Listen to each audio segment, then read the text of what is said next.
Steel plant ప్రాపర్టీస్ని అమ్మకూడదు అని April 25ని Andhra Pradesh హైకోర్టులో నేను పర్సనల్ గా ఆర్గ్యూ చేసి జస్టిస్ శేషసాయి గారు, విజయ్ గారు ఇచ్చిన ఆర్డర్స్ చూడండి. Status quo not to cell అని పేజ్ 13. ఇదందరికీ మీకు పంపిస్తున్నాను. నిన్న పురంధేశ్వరి బీజేపీ మంత్రి కుమారస్వామి దేవగౌడ కొడుకు దగ్గరికి వెళ్ళి, అయ్యా మా డ్రామాని మీరు యాక్సెప్ట్ చేయండి, స్టీల్ ప్లాంట్ అమ్మకండి అని. స్టీల్ ప్లాంట్ ని అమ్ముతున్నది నరేంద్ర మోదీ గారు. తన మిత్రులైన అదానీ, అంబానీ, జిందాల్ వాళ్ళకి ముడ్డు మీద తంతే మూతుపళ్ళు రాలే అన్నట్టు అమ్ముతున్న వాళ్ళ దగ్గరికి వెళ్ళి మీరు ఆపండి దమ్ముంటే. పవన్ కళ్యాణ్ జుట్టు ఎగరేసుకొని నేనేం చెప్తా అదే మోదీ చేస్తాడు అన్నావు. మరి ఎందుకు నువ్వు స్టీల్ ప్లాంట్ అమ్మకాన్ని ఆపలేకపోయావు?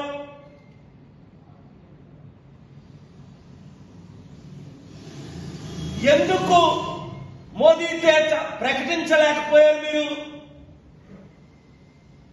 238 బీజేపీకి సీట్లు వచ్చిన ఆ రోజే మద్దతు ఇవ్వకముందే మీరిద్దరూ చంద్రబాబు నాయుడు గారు, నువ్వు స్టీల్ ప్లాంట్ అమ్మము, స్పెషల్ స్టేటస్ ఇస్తాము, పోలవరం కడతాము, రాష్ట్రానికి అప్పులు తీర్చుతాము 13 లక్షల కోట్లు, మీరు లేకపోతే మా గవర్నమెంట్ లేదు అని చెప్పించమన్నా 10 వీడియోలు పెట్టారు.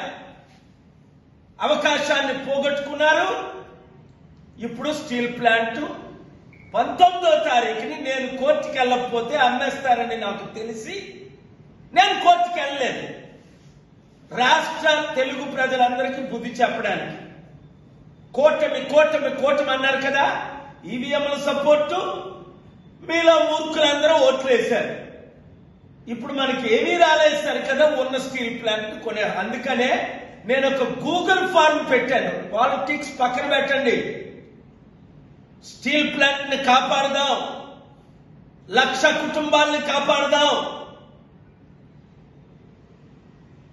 మన విశాఖ సత్తా చూపిద్దాం, తెలుగు సత్తా చూపిద్దాం, 15 కోట్లు మన తెలుగు సత్తా చూపిద్దాం. ఆ రోజు ఎన్టీ రామారావు ఇందిరాగాంధీకి చూపించినట్లు. ఈ రాజకీయ నాయకులను మర్చిపోండి మీరు. చంద్రబాబు నాయుడు, పవన్ కళ్యాణ్ ఎవరైనా, పురంధేశ్వరి, ఎంపీలు, ఈ భరత్, వీళ్ళంతా డ్రామటిస్టులు. వీళ్ళు పార్ట్ ఆఫ్ బీజేపీ. అమ్ముతుంది బీజేపీ, కొంటుంది బీజేపీ మిత్రులు. 8 లక్షల కోట్లు, 8,000 కోట్లకి.